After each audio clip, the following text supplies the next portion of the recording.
le chapitre 10, au verset 11. Jésus se trouve au temple de Jérusalem. Ça fait quelques jours que Jésus se trouve à Jérusalem pour une fête. Et Jésus lui dit cette parole que vous connaissez. On l'a dit ensemble. Jean 10, verset 11. Je suis le bon berger. Le bon berger donne sa vie pour ses brebis. Le mercenaire qui n'est pas le berger et à qui n'appartiennent pas les brebis, voit venir le loup, les abandonne et prend la fuite. Et le loup est ravi et le disperse. Le mercenaire s'enfuit parce qu'il est mercenaire et qu'il ne se met pas en peine des brebis. Je suis le bon berger, je connais mes brebis et elles me connaissent. Comme le Père me connaît, je vis. Et comme je connais le Père, je donne ma vie pour mes brebis. Une question de Dieu. Alors Jésus dit ces paroles dans le temple, et à l'époque, le temple, en fait, il est illustré, en fait. Un autre nom du temple, c'est la bergerie. On le compare à une bergerie, le temple. C'est pour ça qu'à un moment donné, dans le même texte, Jésus dit, je suis la porte des brebis. Et dans ce texte-là, Jésus dit qu'il est le berger. Alors vous voyez, contrairement à ce qu'on pourrait penser, être un berger à l'époque de Jésus, c'est pas flatteur du tout. Parce que c'est les gens qui sont les plus en bas de la société, les bergers. C'est des gens qui sont méprisés, qui sont mal aimés, qui ont une mauvaise réputation, des gens pas sérieux. Et d'ailleurs, dans un procès à l'époque, un berger, on ne retient pas son témoignage. Et pourtant, Jésus dit qu'il est un berger. En fait, en disant ça, Jésus, lui, il affirme qu'il est Dieu. Parce qu'il fait référence à un texte qu'on connaît très bien, le psaume 23, qui a été écrit par David, qui est son ancêtre, qui est le type du Messie. Et c'est David qui dit ce texte qu'on va lire ensemble. Je suis l'Éternel et mon berger. Et en disant ces paroles, même si peut-être c'est un peu choquant pour les gens, comment il dit que c'est un berger? Les bergers, ce n'est pas trop des hommes importants, en général, des gens qui ne sont pas trop crédibles. Jésus est en train de dire peut-être que Dieu se trouve à l'endroit où on ne le pensait pas. Et Dieu utilise des choses follement pour confondre les sages. Et que contrairement à ce que vous pouvez croire, oui, Jésus c'est le Fils de Dieu, le divin, lui est Dieu, et celui qui est annoncé et qui soit bien. Jésus dit qu'il est le berger, et il fait référence à ce texte du psaume. Et c'est un texte qu'on connaît bien, et j'aimerais vous en parler. Moi j'aime bien ce texte-là, le psaume 23, c'est pour moi un texte merveilleux. C'est un texte qui a encouragé des générations entières de chrétiens, de croyants. À travers les siècles, beaucoup de croyants dans la difficulté, dans l'épreuve, dans le deuil, dans la souffrance, dans la persécution, ont été encouragés et bénis par ce texte. Alors ça paraît enfantin ce texte-là, on le connaît, on peut le réciter presque. Chacun, même nos enfants le connaissent. Et il est très simple, vous savez. C'est un texte qui est très simple, mais qui est très profond en réalité. Dans le monde, c'est compliqué dans le monde, parce que ce qui est simple, c'est pas trop appréciable en général. Mais en Dieu, c'est différent. On se rend compte, lorsque Jésus parle, il dit des choses très simples, puis finalement, quand on réfléchit, quand on médite et que le Saint-Esprit nous éclaire, on se rend compte que c'est simple et c'est tellement profond. Et je voudrais partager avec vous quelques réflexions au sujet de ce texte, qu'on connaît bien, mais avant, je voudrais lire. Une scripture, on va lire ensemble. Je précise sur ce message, à chaque fois, j'ai fait quelque chose, ça m'encourage. J'ai demandé à l'Assemblée de le réciter avec moi, parce qu'on le connaît tous. Alors, si ça ne vous dérange pas, on le fait ensemble. Moi je le lis, et vous le récitez. Voilà. Le psaume 23. L'Éternel est mon berger, je ne manquerai de rien. Il me fait reposer dans de verts pâturages. Il me dirige près des eaux paisibles. Il restaure mon âme. Il me conduit dans les sentiers de la justice à cause de son nom. Quand je marche dans la vallée de l'ombre de la mort, je ne crains aucun mal, car tu es avec moi. Ta houlette et ton bâton me rassurent. Tu dresses devant moi une table en face de mes adversaires, loin du matin, de ma vie de mort. Oui, le bonheur et la grâce m'accompagneront tous les jours de ma vie, et j'habiterai dans la maison de l'Éternel jusqu'à la fin de mes jours. Amen. Voilà un beau texte. En fait, c'est un cantique. Vous avez quelque chose sur les cantiques. On l'oublie parfois. En fait, dans ce texte-là, un texte de poésie. Du coup, il y a un rythme. Alors, en français, on ne donne pas bien compte, surtout quand on n'a plus la musique qui va avec. Aujourd'hui, on a perdu la musique qui allait avec ce psaume, ce cantique. Mais quand on l'écoute récité dans sa langue originale, on se rend compte qu'il y a un rythme, comme toutes les poésies. Il y a un rythme, et ce rythme-là, c'est pas un rythme rapide en fait. C'est pas une course, on se rend compte que c'est comme une marche. On a l'impression, quand on écoute ce psaume récité dans le texte original, avec les rimes qu'il y a dans le texte de poésie, on se rend compte qu'il y a un rythme, et c'est comme si on accompagnerait les brebis dans une transhumance. Vous avez vu, les brebis, elles se déplacent d'un endroit à un autre à un moment donné avant d'aller dans les pâturages, sorte de l'hiver, ça s'appelle la transhumance. Et on a l'impression, quand on écoute ce texte, même en français d'ailleurs, quand on le lit avec un peu en faisant bien la ponctuation, il y a un rythme dans ce texte, et ce rythme-là, ben, il est très beau, c'est le rythme de la brebis. C'est un troupeau qui marche à petite allure. Les brebis, ça ne court pas, les brebis, ça marche. C'est vraiment un texte qui nous parle de la vie chrétienne, de la marche de la vie chrétienne. Parce que la vie chrétienne, ce n'est pas une course. La vie chrétienne, c'est une marche de chaque jour. Et voilà, j'ai voulu regarder un petit peu, accompagner cette brebis. Et essayer de regarder, visiter ce psaume, regarder un peu les endroits, essayer de m'arrêter à un endroit ou à un autre, à un besoin, à une expression des fois qui m'a intéressé. Et toutes ces réflexions-là, je les ai notées et je vais les partager avec vous ce matin. Je voudrais qu'on le visite, le psaume. Vous voulez visiter? À un moment donné, c'est marqué dans le Cantique des Cantiques. Où fais-tu paître tes brebis? Et il dit, si tu ne le sais pas, sors sur les traces des brebis. Ben, je voudrais ce matin qu'on puisse sortir sur la trace, en tout cas de cette brebis, et essayer de regarder où elle s'arrête. Et on va tirer de ce texte-là quelques richesses qui vont nous encourager. Moi, j'ai un désir ce matin, je vous le dis, pour aller plus vite. Je voudrais vous encourager ce matin. J'ai le désir de vous dire que le Seigneur veut vous penser, veut vous chérir, veut penser vos blessures, et veut vous encourager à aller un peu plus loin. Voilà, c'est mon désir ce matin, et j'aimerais le faire à travers la réflexion de ce psaume. Alors, on commence un petit peu ensemble. Alors, dans ce texte-là, c'est intéressant parce que le psaume dit « L'Éternel est mon berger », et en fait, il y a une espèce de changement d'identité. En fait, c'est David qui écrit ce psaume. Et David, lui, c'était un berger. Et du coup, dans ce texte-là, il se met à la place d'une brebis. Alors, c'est facile pour lui de parler des besoins de la brebis, de parler du berger, parce que lui-même était berger. En fait, c'est ce qu'a fait le Christ lui-même. C'est le meilleur des bergers. Vous savez pourquoi? Parce qu'il est devenu une brebis. C'était une brebis muette devant ceux qui l'attendent. C'était l'agneau de Dieu. Il dit qu'il a participé à la chair et au sang. C'est le meilleur des bergers. Vous ne trouverez pas meilleur berger que Jésus, parce que Jésus lui-même est devenu une brebis. Et il sait ce que nous voulons ressentir. Et puis dans ce psaume-là, il y a disons une trame qui traverse le psaume. C'est l'amour qu'il y a entre le berger et sa brebis. Et en fait, tout le psaume est construit à partir de cette idée. C'est comme la trame d'un tapis, en fait. Tout est construit à partir de cette idée maîtresse du psaume. C'est qu'il y a une relation particulière entre le berger et sa brebis. On l'a lu ensemble, le berger, c'est pas un mercenaire. Le mercenaire, c'est son boulot, lui. Il fait son boulot de 8h à 18h, et après, il ne remballe ses affaires, et il finit. Et le berger, lui, il a une relation particulière avec sa brebis, Jésus le dit. Il y a de l'amour entre le berger et sa brebis. Et cet amour entre le berger et la brebis, en fait, c'est l'idée maîtresse du psaume. C'est ce qui va traverser les 6 ou 7 versets du psaume. Et tout est construit à partir de cette idée-là, que le berger et la brebis ont une relation particulière entre eux, une relation d'amour. D'ailleurs, ça commence comme ça, l'Éternel est mon berger. Alors c'est très étonnant parce qu'une brebis, ça fait toujours partie d'un troupeau. Je pense que vous êtes d'accord avec moi. Et là, on dirait que la brebis, elle est toute seule, parce qu'elle a vu cette relation unique. Elle a l'impression d'être seule aux yeux du berger. Et le berger, lui, c'est vrai qu'il a plein de brebis. C'est vrai qu'il aime toutes ses brebis, mais il les aime à chacune en particulier. Béni soit Dieu, nous les chrétiens. On a cette relation particulière avec Dieu, avec le Christ.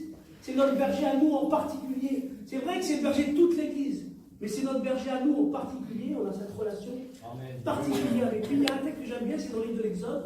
C'est quand Moïse se présente devant Dieu, et Dieu dit « Je suis le Dieu d'Abraham, le Dieu d'Isaac et le Dieu de Jacob ». Je me suis posé la question, pourquoi c'est répété à chaque fois le Dieu? Il aurait pu aller plus simplement dire « Je suis le Dieu d'Abraham, d'Isaac et de Jacob ». C'est un peu plus français, quoi. Mais oui, mais Dieu répète à chaque fois le texte. Je suis le Dieu d'Abraham, le Dieu d'Isaac, le Dieu de Jacob. Comme s'il y avait un Dieu pour Isaac, un Dieu pour Jacob, un Dieu pour Abraham. C'est pas le même Dieu, alors oui, c'est le même Dieu, mais c'est pas le même besoin. Et Abraham, c'est pas Jacob. Et Jacob, c'est pas Isaac. Et Dieu est différent avec Isaac, et différent avec Abraham, et différent avec toi, mon frère. Il est différent avec toi, ma soeur. Et il est différent avec chacun d'entre nous, parce que ce Dieu-là a une relation particulière et personnelle. C'est un Dieu qui nous connaît intimement. D'ailleurs, le mot berger en hébreu, c'est la même racine que le mot voir, ou pourvoir. Le berger, c'est celui qui voit, c'est celui qui pourvoit, c'est celui qui prend soin. Et c'est ce que je voulais vous rappeler à travers ce psaume, en fait. c'est que nous avons un berger qui est merveilleux, qui nous connaît parfaitement, et qui a un désir de relation particulière, étroite, avec nous, béni soit-il. Il y a donc ce fil conducteur, et par moments, on le voit plus que d'autres. Il y a cette relation vraiment d'amour intense qui est entre le berger et sa brebis. Alors pourquoi, je me posais la question, mais d'où vient cette intensité dans l'amour? Est-ce que cette brebis-là, elle est née dans le troupeau? Est-ce que déjà le berger, c'était le berger de ses parents, hein? C'est vrai pour certains d'entre nous. Il y a des gens qui ont grandi dans la mission, ils ont grandi dans l'évangile. Le berger, c'était déjà le berger de leurs parents. Alors ils sont nés dans le troupeau, ils ont toujours connu ce berger-là. Ils n'ont pas fait d'efforts pour le rencontrer, c'était naturel. Ils savent très bien que c'est un berger qui les aime, il les a connus tout enfant. Puis il y a d'autres brebis, c'est différent. Hein, le texte dit ça, Jésus dit, j'ai encore d'autres brebis qui ne sont pas de cette bergerie, cela aussi, il faut que je les amène. C'était des brebis qui étaient dispersées. C'était des brebis qui étaient errantes, dont nul ne prend soin, dit le prophète Ézéchiel. Des brebis qui ne connaissaient pas Dieu, qui n'ont pas eu la chance de connaître le berger étant enfant, qui étaient éloignés, qui étaient gardés autrefois par des mercenaires. Alors, Jésus l'a dit, les mercenaires, quand il y a un problème, ben, ils vous laissent tomber. Autrefois, moi j'étais un païen, peut-être beaucoup d'entre nous, je ne sais pas. Je n'ai pas eu la chance de grandir dans un foyer chrétien, je vous l'ai dit hier. Et moi j'étais gardé par des mercenaires. Les mercenaires, c'était mes traditions, c'était mes habitudes, c'était mes coutumes, c'était ma misère. Tout ça, ça me gardait. Je croyais que ça me gardait. Quand il y a eu le problème, ben, tout ça m'a laissé tomber. Et heureusement que le bon berger est venu chercher. Le bon berger est venu chercher les brebis. Le texte dit dans Zacharie, des brebis destinées à la boucherie.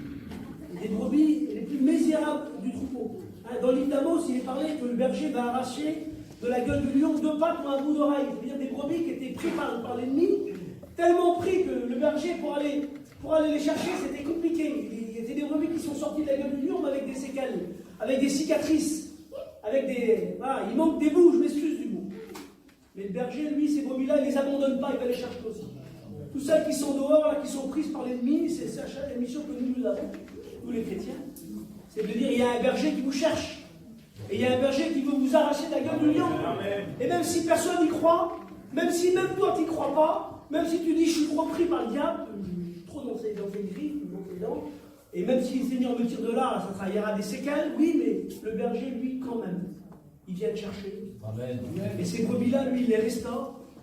Et ces brebis-là, lui, il leur accorde un soin particulier. Alors cette brebis-là, dont David nous parle, je ne sais pas qui c'est en fait. Est-ce que c'est une brebis qui est née dans le troupeau, qui a connu toute sa vie de berger, ou est-ce que c'est une brebis qui aime le berger tellement parce qu'elle sait d'où elle vient?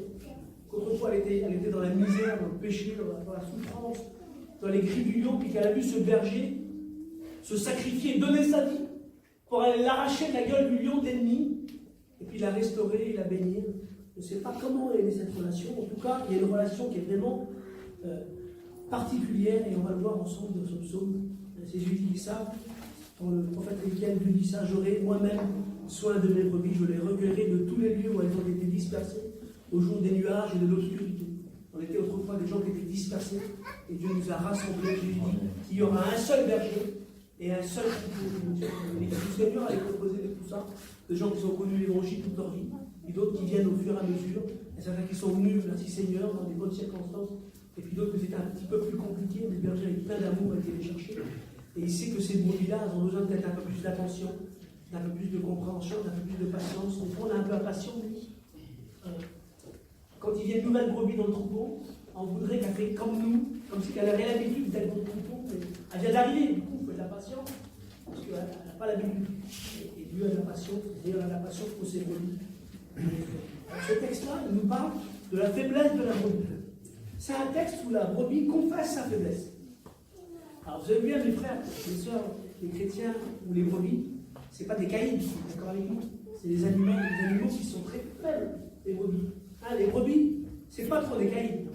Ça arrive, le texte dit dans Ézéchiel qu'il y a des brebis qui sont un peu égoïstes, et puis ils sont jalouses, alors ils se disputent entre elles. C'est des caïds juste entre elles. Hein, mais devant un lion, devant un ours, la brebis, elle ne fait pas la vous avez compris. Mais des fois, il y a des brebis qui sont un peu agressives. Mais ils sont agressifs qu'entre elles. Le texte dit des fois, elles vont scier l'eau des autres, elles vont piétiner l'herbe des autres, elles vont sous des coups de côté, des coups de corps, elles vont disputer entre elles. Ouais, elles sont capables de disputer entre elles. Mais en fin de compte, devant un lion, elles sont vulnérables. Et ce texte-là nous parle justement de la vulnérabilité de la brebis. Que la brebis, c'est un animal qui est faible. Et moi, je voudrais vous le rappeler ce matin, de la parole de Dieu, nous les chrétiens, nous sommes vulnérables. On est vulnérables, mes frères. Même si ça fait quelques années qu'on prêche l'évangile. On est vulnérables, même si ça fait longtemps qu'on prie le Seigneur, même si on a fait des belles expériences avec Dieu. On est vulnérables parce qu'on vit dans un monde plein de dangers, comme la brebis. On vit dans un endroit, un contexte plein de dangers, et on va le voir ensemble. On va le voir ensemble dans ce psaume. Alors, j'ai regardé dans ce psaume, à chaque fois qu'il y a un besoin de la brebis, ou à chaque fois qu'il y a une faiblesse de la brebis, il y a une réponse du berger. C'est ça qui est bon. C'est de savoir que le berger répond à chaque fois parfaitement aux tous les besoins de la brebis. Nous avons un Seigneur qui est capable de répondre à tous nos besoins, quelle que soit notre faiblesse, quelle que soit notre difficulté, il y a toujours une réponse du berger à nos besoins de l'histoire. Alors, le premier besoin dont parle le texte, c'est l'insatisfaction, ou le manque. Peut-être dit ça, l'Éternel est mon berger, je ne manquerai de rien. Ça veut dire que peut-être quelquefois, la brebis aura l'impression de manquer de quelque chose. Et je voudrais vous parler de ça, de l'insatisfaction. L'insatisfaction, c'est un grand danger, mes frères. Et on vit dans un monde aujourd'hui, ça s'appelle le monde de la consommation, où on nous fait constamment voir qu'il faut, il faut posséder, avoir, on n'a pas eu quelque chose. Que des gens nous proposent d'avoir le suivant, le téléphone, vous avez vu, il se bloque tout seul, l'esprit, au niveau. Tout est fait exprès pour que tout soit jetable, pour qu'on renouvelle constamment les choses, et du coup, on peut se sentir des fois insatisfait, et pas seulement matériellement, on peut se trouver dans l'insatisfaction ou dans le manque. Et lorsque nous sommes dans l'insatisfaction, nous sommes vulnérables, nous sommes en danger. Regardez, Abraham, à un moment donné, il est dans le pays de la promesse, Dieu l'a envoyé là-bas, il est parti de son pays, il a fait beaucoup d'efforts, il est arrivé dans le pays de Canaan, il est là, Dieu lui a promis ce pays, et à un moment donné, il y a une famine, et Abraham est sage, il est trop sage d'ailleurs. Il descend en Égypte, l'Égypte, vraiment ça représente le monde à l'époque. L'Égypte, c'est le contraire de Canaan. Canaan, c'est un pays assez désertique, vous savez. Mais l'Égypte, c'est toujours arrosé, toujours vert, parce qu'il y a un fleuve.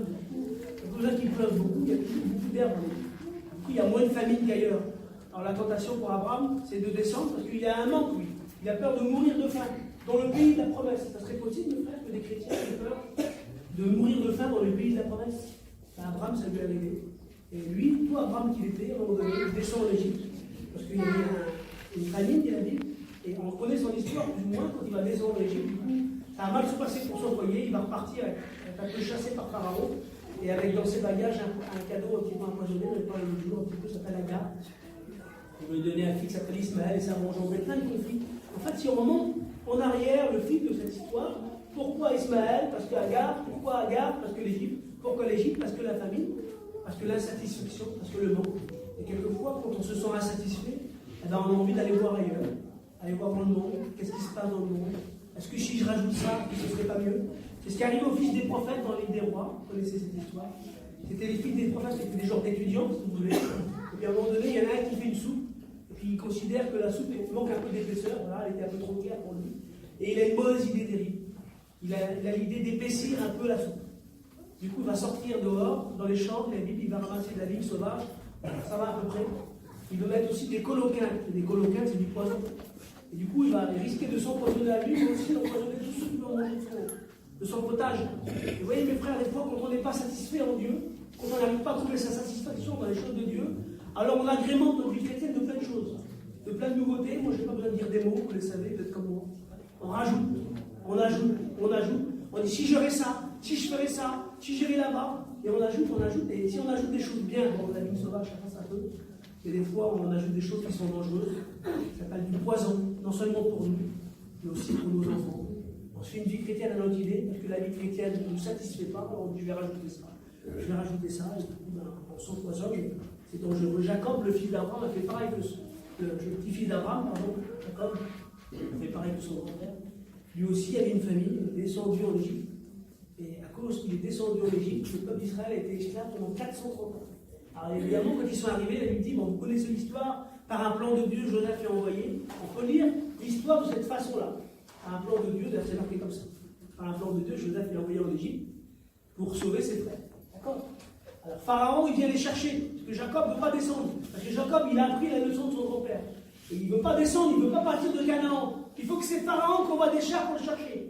Ah, il va lui faire des instants, viens, tu vas venir vers moi, je vais te prendre soin, je vais m'occuper de toi, tu seras bien, on aura une belle partie du pays. Il insiste. Et tellement qu'il insiste, parce que Jacob lui disait, bon allez, prends jusqu'à ce blé, on reste ici. À un moment donné, tellement que Pharaon ainsi, je ne sais pas comment étaient ces chars, s'ils étaient pleins de fleurs, s'il y avait des musiciens, je ne sais pas comment il a fait pour l'attirer. Jacob et toute sa famille, 70 personnes, montent sur des chars de Pharaon et ils partent dans le pays d'Égypte. Et c'est merveilleux pendant quelques temps, jusqu'à ce que le Pharaon change et que ses sentiments changent à l'égard du peuple hébreu et qu'il devienne un persécuteur, qu'il devienne esclave. Pendant 430 ans, rappelez-vous des chars de Pharaon. Il a envoyé des chars pour les chercher. Et au bout de 430 ans, comme Dieu les libère par la main de Moïse, Pharaon envoie encore des chars. Cette fois-ci, ce n'est pas des chars de bon accueil, c'est des chars pour les détruire. Et je voudrais vous dire ce matin, l'ennemi fera tout pour nous attirer. Le monde, on vit dans un monde qui est compliqué, difficile. Et il fera tout pour nous séduire et nous attirer. Et il ne nous laissera pas partir comme ça. Il ne laissera pas partir comme ça. En tout cas, la brebis peut avoir l'impression de manquer. Alors le texte dit ça. L'Éternel est mon berger, pardon. Je ne manquerai de rien. Alors, je l'ai dit l'autre jour. Ça ne veut pas dire que j'aurai tout. Il y a des gens qui se trompent. Ils croient que manquer de rien, ça veut dire avoir tout. Et du coup, ça fait des chrétiens qui sont frustrés, qui sont amers. Ils disent, mais comment ça se fait? Je ne comprends pas, moi je suis un chrétien, je n'ai pas tout. Et on se trompe des fois, on est un peu superstitieux, on réagit comme lorsqu'on voit des religieux. Comme si on avait une médaille autour du cou. Il ne va rien nous arriver. Bon, j'ai mis ma médaille ce matin. J'ai mis ma prière. Ah, tombez malade. J'ai mis ma prière. Les Christiens ne vont pas m'arrêter.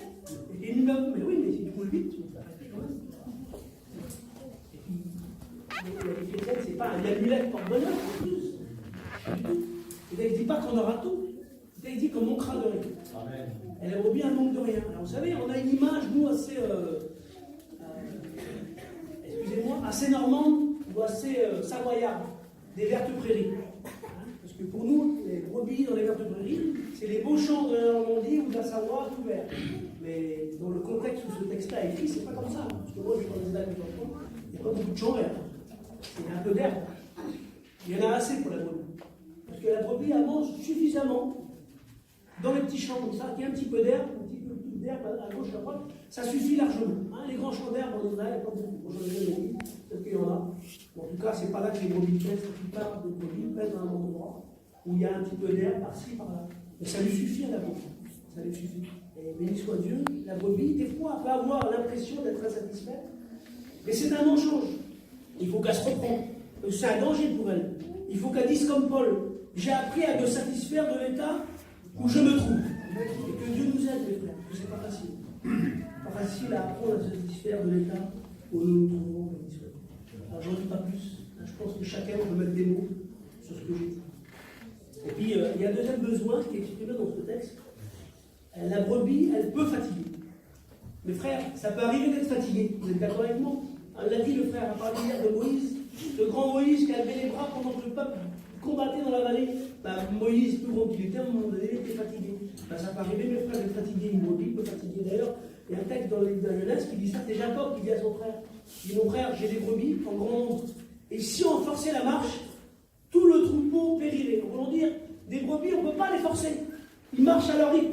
Et à un moment donné, quand ils ont marché depuis plusieurs jours, qu'ils ont marché, des fois le soleil, des fois les endroits plus difficiles que d'autres, il y a des endroits où on a descendu, il a fallu faire attention, il y a des endroits où on a monté, il a fallu faire des efforts, et du coup, la brebis, au bout d'un moment, elle arrive qu'elle est fatiguée.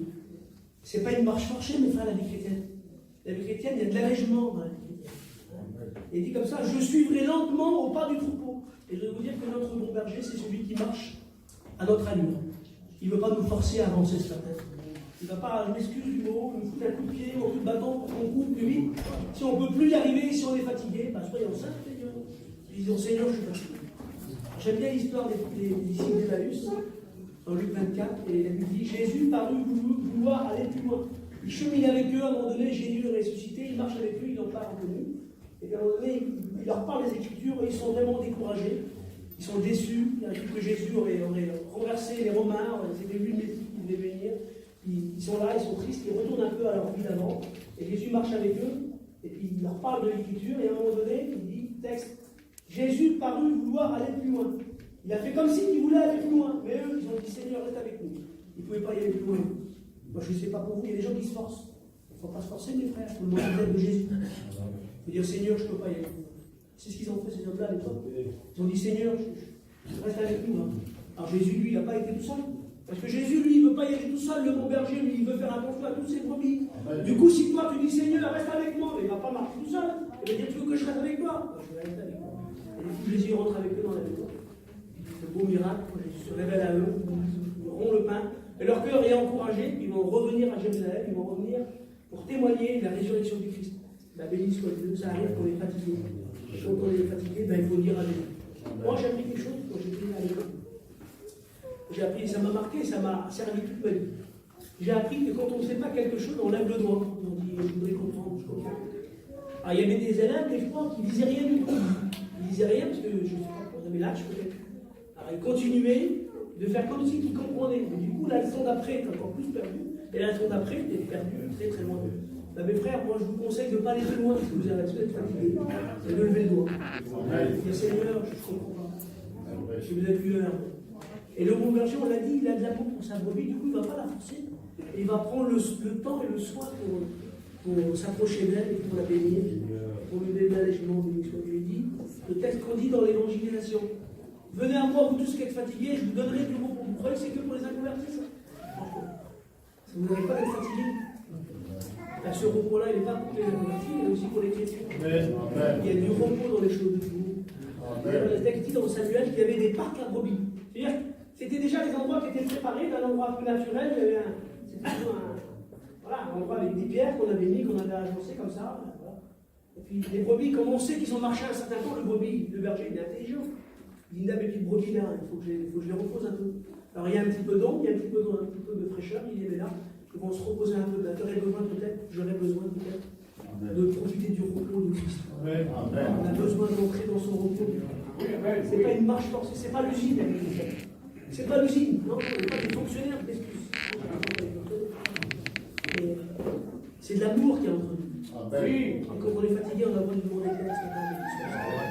Alors, quand le berger voit que sa brebis est fatiguée, il a pensé, il fait que ça va faire reposer.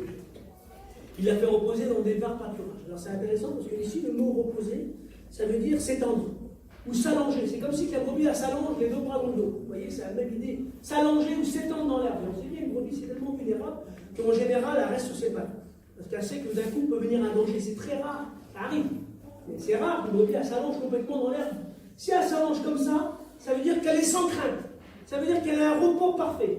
Eh bien, peut-être qu'on aurait besoin de rassurer ce matin par la présence de Jésus. Il dit, t'as rien à craindre, je suis avec toi. Et puis, il emmène, il dit aussi, près des eaux paisibles. Alors, c'est étonnant, c'est marqué les eaux paisibles. C'est parce qu'en Israël, il y a des eaux qui ne sont pas paisibles du tout. Ça s'appelle un oued. Vous allez en Israël, dans le désert, tout d'un coup, il n'y a rien. Voilà, vous voyez qu'il y a un petit creux, vous ne rendez pas trop compte ce que c'est. En fait, c'est une rivière. C'est une rivière qui n'existe pas. Mais tout d'un coup, il pleut pendant une heure, ou pendant une demi-heure, il pleut tellement fort que là où vous êtes, là, si vous ne sortez pas, vous êtes emporté.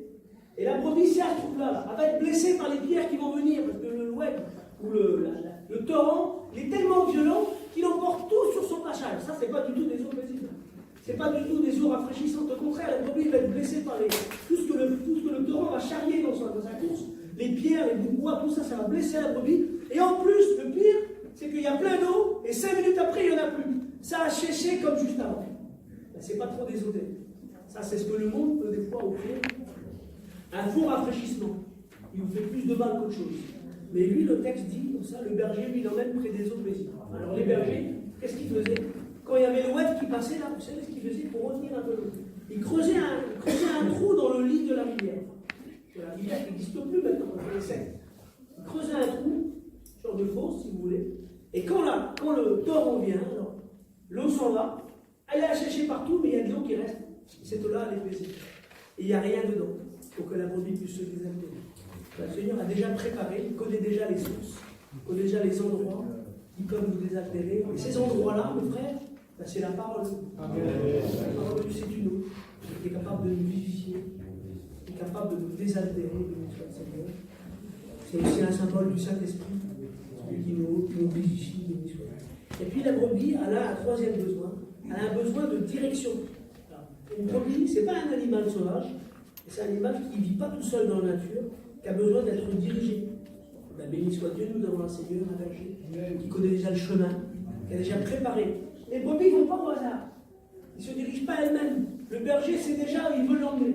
Et du coup, il a déjà sa feuille de route dans la tête, il sait qu'elle peut passer ici ou là-bas, il a déjà préparé des endroits de repos, il sait déjà où il va l'amener. Alors il y a plusieurs pâturages, parce que le berger sait, suivant la maturité de la brebis, de quoi elle a besoin de manger. Moi, je ne suis pas un expert, mais je sais qu'il y a des fleurs qui sont bonnes à certaines époques pour les brebis et d'autres qui sont moins bonnes. Et suivant notre maturité, il est capable de nous emmener dans divers pâturages.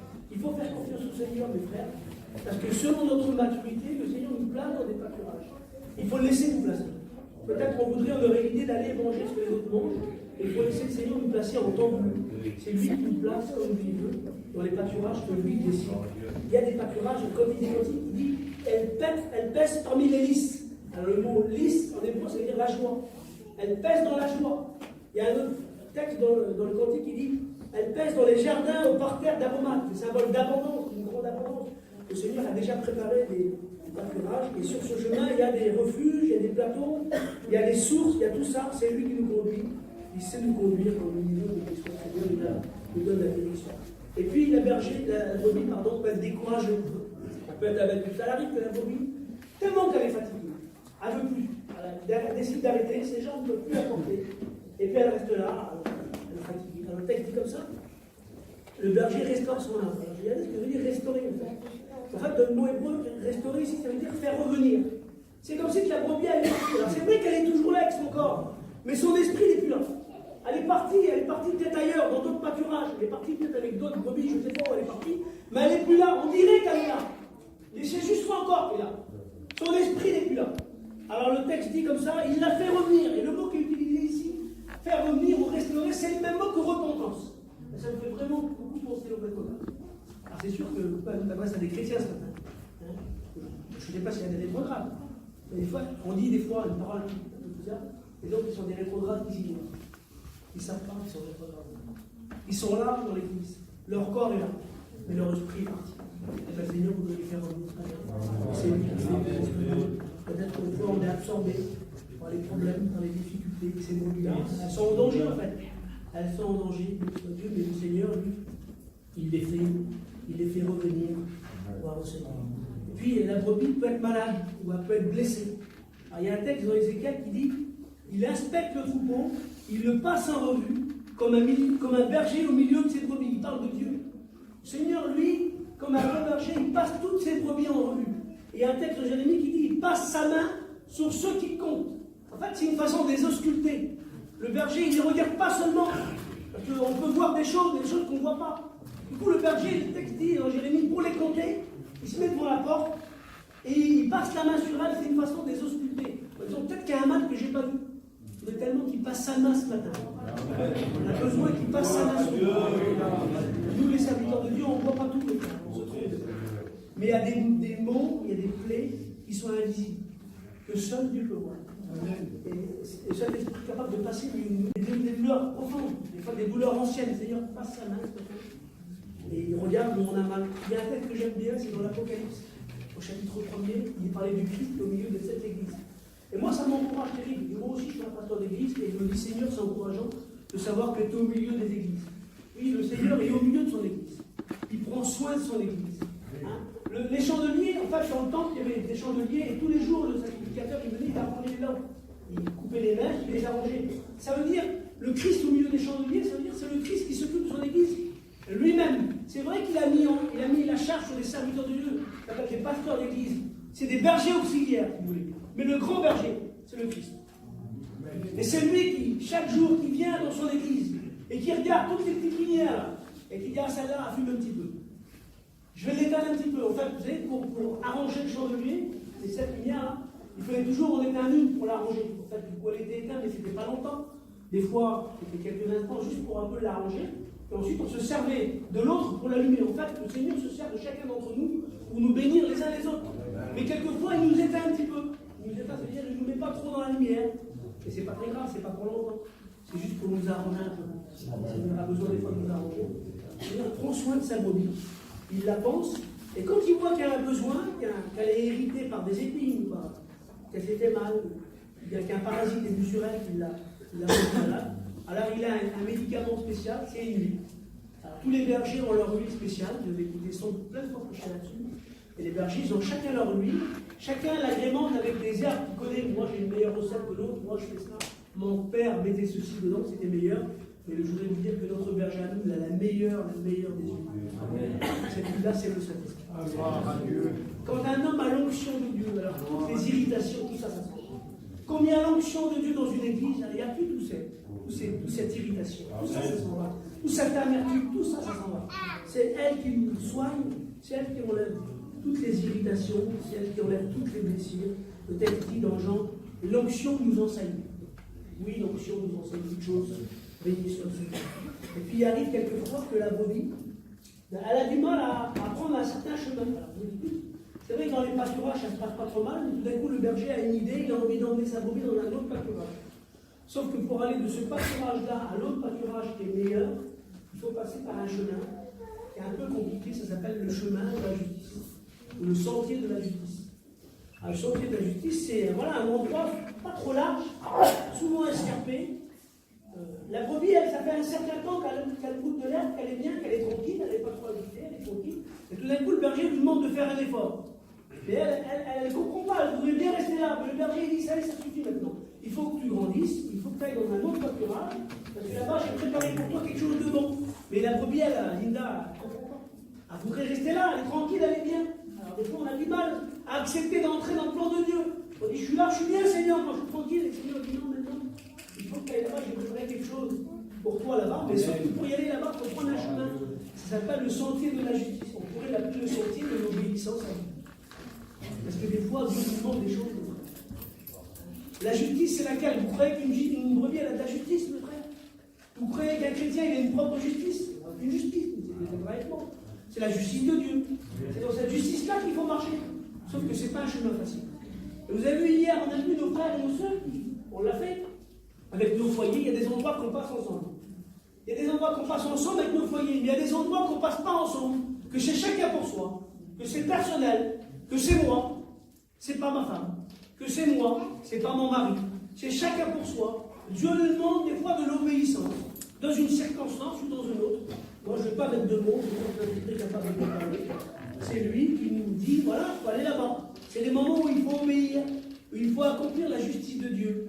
Même si des fois on subit, même si des fois il y a de l'injustice, même si des fois il y a des complications, on dit c'est moi qui ai raison. Oui, mais Dieu nous demande d'emprunter ce sentier, peut-être du pardon, peut-être de la réconciliation, d'une obéissance, même si on ne comprend pas, l'obéissance à Dieu. La brebis, elle est réticente, parce que c'est un chemin qui est escarpé.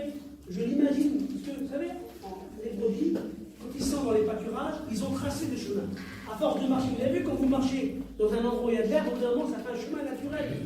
Et les brebis, ça fait tellement longtemps qu'ils sont dans cet endroit-là, tous les troupeaux qui ont passé, ils ont déjà fait plein de chemins.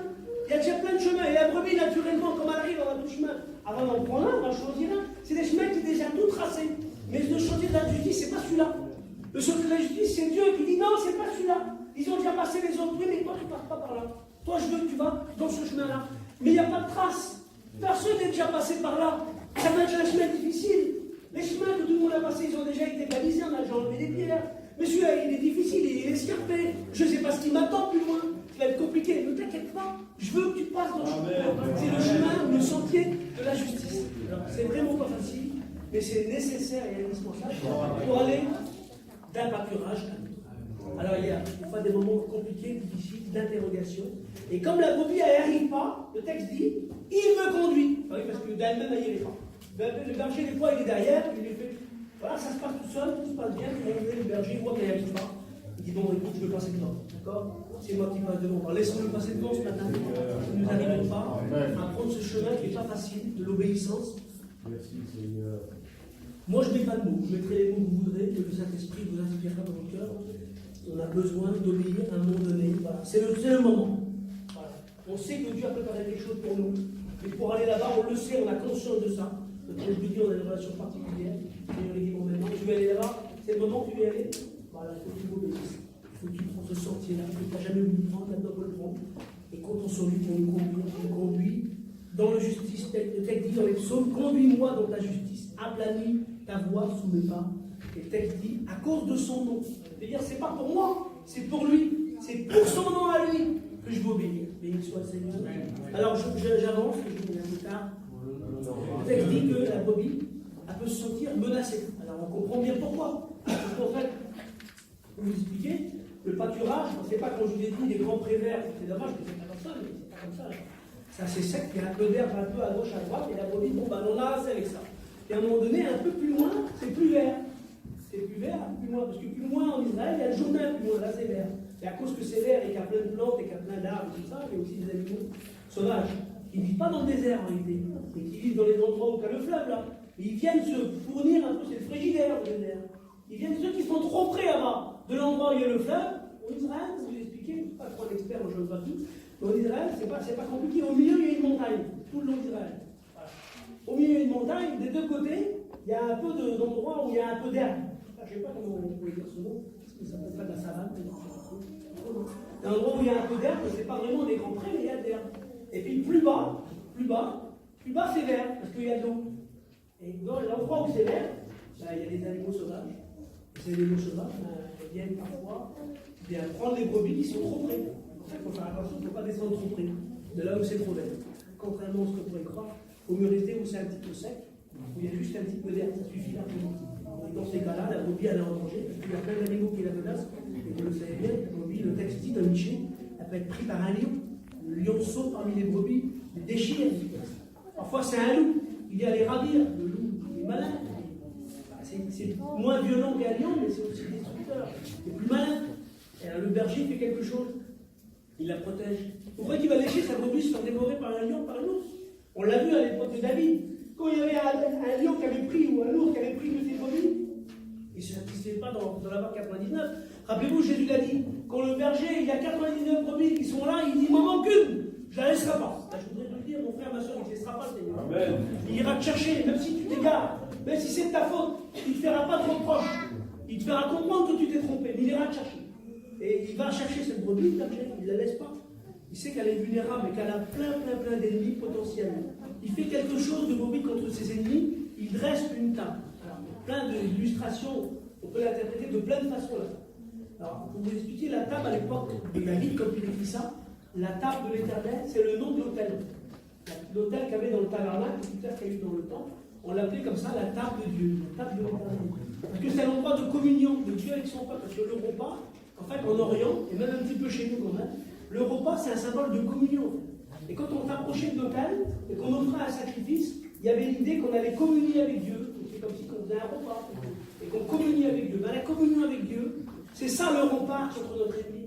On a un ennemi qui voudrait nous détruire, mais lorsqu'on reste en communion avec Dieu, c'est la vraie antidote, c'est la vraie réponse du berger aux ennemis de la brebis, c'est d'avoir cette communion toujours avec la brebis.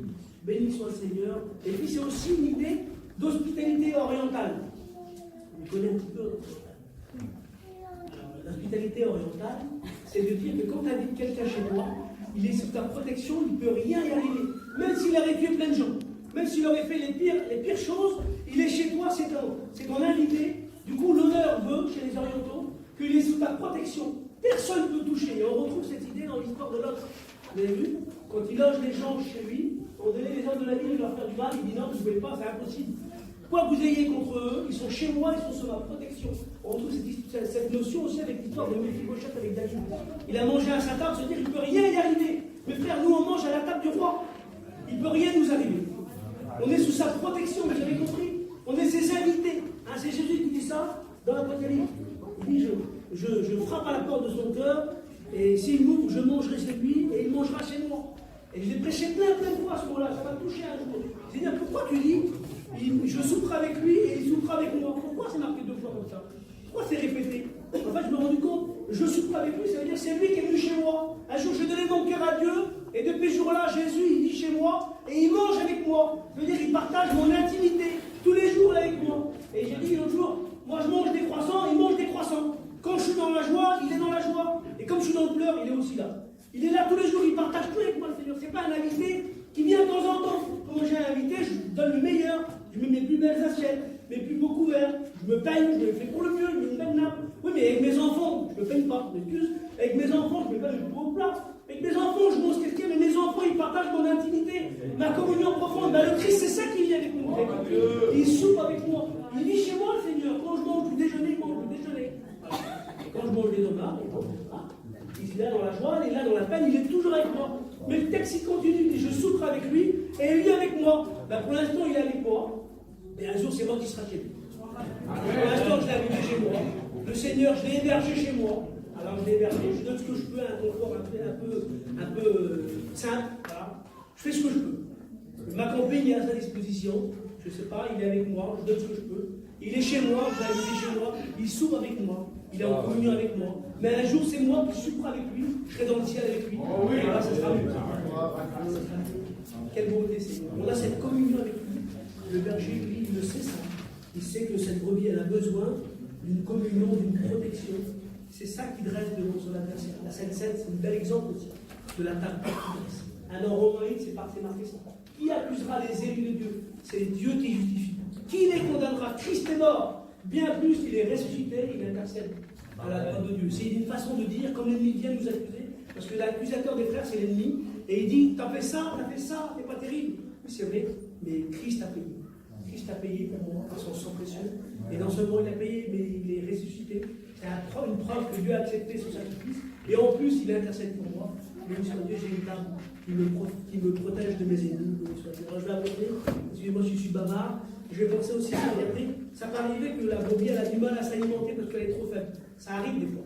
Parce que des gens sont tellement fatigués qu'ils ont du mal même à prendre, à s'alimenter. Alors, il y a un texte qui est beau dans Samuel, il dit qu'il y avait un homme qui avait une petite brebis. Et il la considérait comme sa fille, elle grandissait chez lui. Et elle mangeait son pain, et elle dormait sur son sein, et elle buvait dans sa coupe. Alors, même ça m'a fait penser à la coupe. Il dit, Seigneur, comme la brebis elle est tellement fatiguée qu'elle ne peut plus se nourrir, alors le berger, vous savez ce qu'il fait? Il prend sa coupe à lui. Je me posais la question, il a dit, ma coupe déborde. Mais une brebis, ça n'a pas de coupe. Vous êtes d'accord avec moi? Vous avez déjà vu une brebis avec une coupe? Je pense que la brebis, la coupe, c'est la coupe du berger. C'est la coupe dans laquelle lui, il boit. Mais cette coupe-là, c'est d'elle dont il se sert pour nourrir cette brebis qui est des fois tellement fatiguée qu'elle ne peut plus se nourrir. Il va la prendre et pour lui donner à boire, il est obligé de la serrer contre son cœur. Alors, aujourd'hui, j'ai prêché ce message-là, ça l'a trouvé terrible, et quand je prêchais, je ne fais pas attention, il y avait une grosse brebis qui était là. Ah. Du coup, je l'ai pris dans mes bras, et je l'ai mis ici, et je dis, vous voyez comment il va faire le berger pour lui donner à boire dans sa coupe? Ben, il est obligé de la prendre dans ses bras. Ben, quand on est vraiment fatigué, et qu'on n'arrive plus à se nourrir, le Seigneur, il est bon et il est disposé pour venir s'approcher de nous et nous prendre dans ses bras, nous serrer contre son cœur, et nous donner à boire à lui dans sa propre coupe. Béni soit son Dieu. Et puis la brebis, je vais terminer, elle peut avoir des craintes. Il y a un parcours dans ce texte. Vous voyez, il y a un début, il y a une fin. Et il y a 4 endroits de passage. Alors il y a 2 endroits qui sont agréables. Ça s'appelle le pâturage ou les eaux paisibles. Ça se passe à peu près bien jusqu'à là. Après, il y a 2 endroits qui sont un peu plus compliqués. Il y a le sentier de la justice et puis il y a la fameuse vallée de l'ombre de la mort. Le frère nous a parlé hier des vallées, des symboles du combat ou de l'épreuve. Il y a plein de vallées dans la Bible. Il y a la vallée de Sidim, et c'est un symbole de désillusion. Il y avait des puits de bitume, et du coup, les rois qui ont trouvé refuge dans cette vallée sont tombés dedans. On croyait avoir un secours, et puis on était dans l'illusion. Il y a la vallée de Baca, le frère en a parlé, c'est la vallée des pleurs, la vallée de la peine ou de la souffrance. Et le texte dit, il la transforme dans la vallée, dans une région pleine de sources. Puis quand on marche dans la vallée des pleurs, le Seigneur est capable de faire un miracle. C'est faire que cette vallée-là, qui était sec, devienne humide. Moi, je m'ai posé la question, une fois, je vous explique un petit peu. L'expérience que j'ai vécue, il y avait une sœur chez nous, qui était chrétienne et qui était malade. Et elle priait toujours. Elle me dit, Seigneur, cette femme-là passe vraiment dans la vallée de Baca. Et un jour, elle est partie, cette sœur, près du Seigneur, et ses enfants sont devenus des chrétiens, ils sont même devenus des serviteurs de Dieu. Et je me suis dit, Seigneur, on dirait que cette femme-là, elle a passé dans la vallée qui était aride. Elle a tellement pleuré que finalement, ses pleurs, c'est comme si ça avait désaltéré ses enfants. Oui, dans la vallée de Baca, Dieu fait un endroit plein de sources. Peut-être pour ceux qui nous succèdent, pas des moments compliqués, mais on sait très bien que le Seigneur, c'est juste un endroit de passage, et que le Seigneur a quelque chose de mieux pour nous. Il y a des moments difficiles, des passages difficiles, et là, il se passe quelque chose de terrible. Dans le psaume, pour marquer. Ça s'appelle, je l'ai appelé moi, le tutoiement de la brebis. Parce que comme tout va bien, il est éternel, il est mon berger, il ne me manquera de rien, il me fait reposer dans des verts pâturages, il me conduit près des eaux paisibles. C'est toujours il. Et quand ça ne va pas, quand c'est la vallée de l'ombre de la mort, a dit, je ne crains aucun mal car tu es avec moi. Ton bâton et ta houlette. Vous voyez, il y a un tutoiement de la brebis. C'est comme si la brebis s'avait approché plus près du berger. Il faut bien reconnaître que quand on a un moment difficile et compliqué, on a un réflexe naturel, c'est de s'approcher plus près de notre berger. On avait besoin de considérer ça. Réfléchissez bien sur vos épreuves que vous avez passées et vous allez vous dire, Seigneur, j'ai passé ça, c'est vrai, mais ça m'a permis de connaître plein de choses de toi. Ça m'a permis de m'approcher vraiment plus de toi. Le berger, il a rassuré sa brebis par plein de choses dans le texte. Par sa présence, il a dit, tu es avec moi. Sa présence, ça nous rassure, mes frères, dans l'épreuve. Rappelez-vous les disciples dans la barque. Il y a la tempête, et Jésus dit, rassurez-vous, c'est moi. Comme si il y a Jésus, ça suffit. Il y a encore la tempête. Mais le fait qu'à Jésus, tu es là, eh bien, ça suffit. Et puis, il la rassure par son bâton. C'est symbole de la parole de Dieu, on le sait bien. Le bâton est là pour nous rassurer. Il y a des promesses pour nous. Puis, il la rassure par sa houlette. Dans la Bible, c'est symbole de la grâce. Dans Zacharie 11, il parle de la houlette de la grâce. C'est symbole de la grâce. La grâce, ça nous rassure aussi, le Père. Ça nous fait comprendre que ce n'est pas par nos mérites qu'on est sauvé, mais c'est par la grâce de Dieu. Avec cette grâce, avec cette houlette, le berger, des fois, il monte la direction au troupeau. Il y a des moments compliqués, il y a de la confusion. Le berger prend cette houlette-là, il la lève en haut comme un poteau indicateur. Il dit, Seigneur, tu es dans la confusion, mon frère. Rappelle-toi la grâce de Dieu. Rappelle-toi et suis le Seigneur. Continue de suivre le Seigneur. Amen. Et puis avec ce bâton, des fois, cette houlette, il la touche, il la rassure. Il va dire, je suis là, ne t'inquiète pas. Je suis toujours avec toi. Puis on l'a écouté plein de fois. Parfois aussi, il l'interpelle. C'est aussi un instrument qu'on se sert des fois pour l'attraper, pour la replier. La grâce de Dieu est là, non seulement pour nous encourager, mais aussi pour nous enseigner.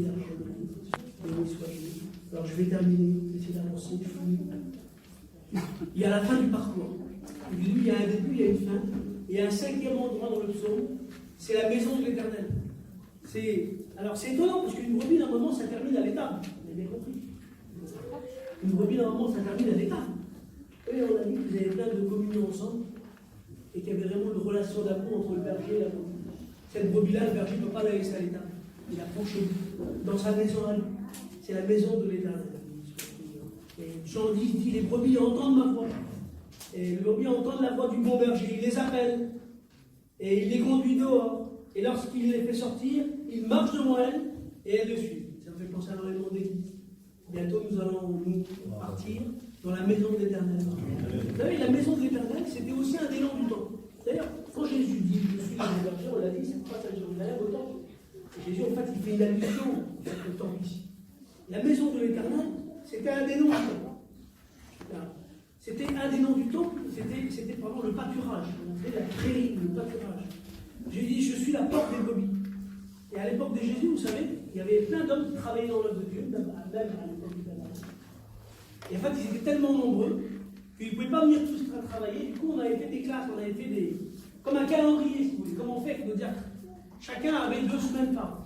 Il y avait 24 classes de sacrificateurs. Ils venaient travailler 2 semaines par an. Et puis, comme il y avait 3 grandes fêtes juives, alors ce jour-là, en fait, ça se passait comme ça. Ceux qui étaient venus travailler pendant leur semaine, ils dormaient sur place. Parce qu'à côté du temple, on avait fait un endroit où les prêtres pouvaient dormir. Et le jour des grandes fêtes, tous les prêtres de tout le pays devaient venir. Parce qu'il y avait une fête, que tout le monde devait se réjouir. Tout le peuple de Dieu devait venir. Alors ceux qui étaient déjà là sur place et qui avaient dormi, ils se réveillaient avant les autres. Ils se réveillaient, et puis ils préparaient tout, ils ouvraient les portes, et tous les autres prêtres venaient pour se réjouir à la fête de l'Éternel. Je veux vous dire que nous tous, on a des brebis, des familles qui sont parties en avance. Ils sont déjà près du Seigneur, près de la maison de l'Éternel. Ils sont déjà là et ils dorment, la parole de Dieu. Et bientôt, ils vont ressusciter premièrement. Et puis nous, on va venir aussi, béni soit le Seigneur, on va partir avec eux dans la présence du Seigneur, et on va être bénis. On va se réjouir avec le Seigneur. C'est la destination finale du psaume. Il y a un début et il y a une fin. Les frères, n'oublions pas ça. On a une destination. Notre destination, c'est pas de rester toujours sur la terre. Nous, on va aller dans le ciel avec le Seigneur. Béni soit le Seigneur. Alors, je termine et je vous lis un texte dans le livre d'Ézéchiel. Et après, on prie Seigneur. C'est dans Ézéchiel, chapitre 34, et au verset 15 et 16. C'est le Seigneur qui parle. Et il dit ceci.